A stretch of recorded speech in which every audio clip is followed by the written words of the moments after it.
Iniciatyvos rūšiuoti paprastą duomenimis vienas namų ūkis per mėnesį sukaupia apie 8 kg stiklo atliekų. Ir ne vien gėrimų, butelių ar stiklainių.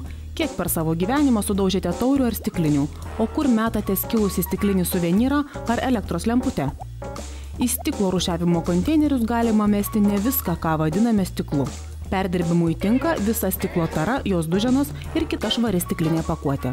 Vyno butelį mesti į stiklo konteinerį galima, išimam kamštelį metam į buitinių, nes jis yra tiesiog kamštis, o butelį nenulupus etiketės galite mesti stiklo konteinerį. Aliejų irgi atsukat, išplaunat, bent jau išskalaujat. Jeigu galit, tai būtų gerai išimti tą plastikinį, bet jeigu neišimsit, nieko blogo labai nenutiks. Šitą metalinį kamštelį metam į plastiko atliekų konteinerį.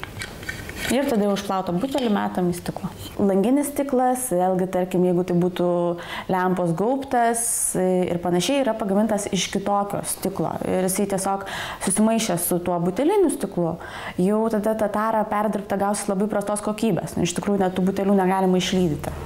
Nemeskite į rūšiavimo konteinerius skaidrių ar spalvingo stiklo indų ir interjero detalių iš grūdinto stiklo. Tai neperdirbama, kaip ir keramikos duženos.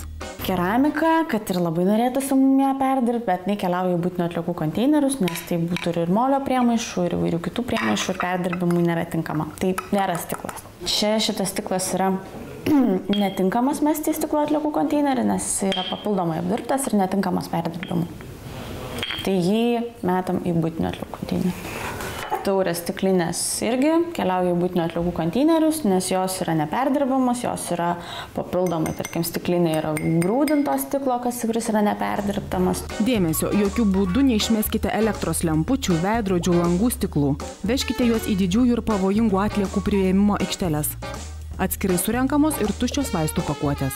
Kremo indelius, jeigu jie yra stikliniai, tarkim, stiklinis indelis su plastikiniu kamšteliu, tai tiesiog jį išplauname, indelį stiklinį metame į stiklo atliekų konteinerį, o kamštelį plastikinį, dangtelį į plastiko, bet jį reikia išplauti. O vaistų buteliukus, tai yra medicinės atliekos, jokiais būdais negalima mesti nei į būtinių atliekų konteinerius, nei į stiklo atliekų. O tai kur jėsti? Yra vietos, kur yra priimamos medicinės atliekos ir ten reikėtų juos priduoti. Bendrovė Ekoservis šiuo metu iš antrinių žaliavų konteinerių surenka ir perdirbėjams išveža apie 1500 tonų butelinio stiklo. Žalias, rudas ar skaidrus, visas jis metamas į tą patį konteinerį. Etikečių nuimti nereikia, bet atskirkite plastikinės ar metalinės detalės. Beje, stiklą galima perdirbti labai daug kartų, o iš 1 tonos duženų galima pagaminti tiek pat naujų gaminių. O štai sąvartyne jis sunyks tik po 1000 metų.